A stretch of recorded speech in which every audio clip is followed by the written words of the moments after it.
And now an update to the wildfire at Egmont Key. The U.S. Fish and Wildlife Service Fire Management tells us the fire is 50% contained and is about 80 acres right now.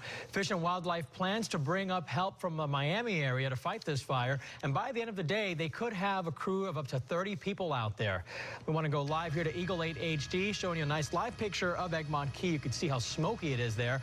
This is right at the mouth of the Tampa Bay area, just southwest of Fort DeSoto Park.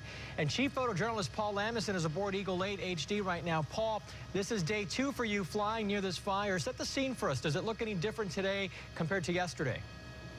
Well, good morning to you, Gene. Yes, it does. Let me push in and show you. Yesterday, the main concern were structures, and they were a ways away. Today, check this structure out. It's here. The fire has burned up to here. Today, we have not seen open flames. Yesterday, it was a completely different story. At the head of the fire, there were open flames that were and spreading fairly fast to the...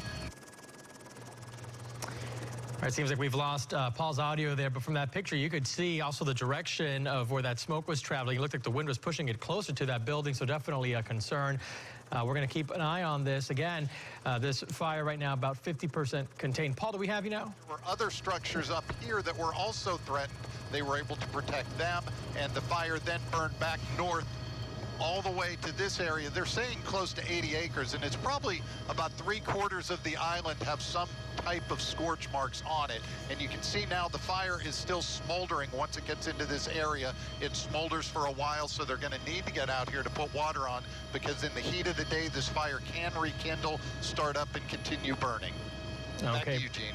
Paul, thank you. Of course, this is a state park. Important to note, though, that, of course, right now it is closed because of what's happening there.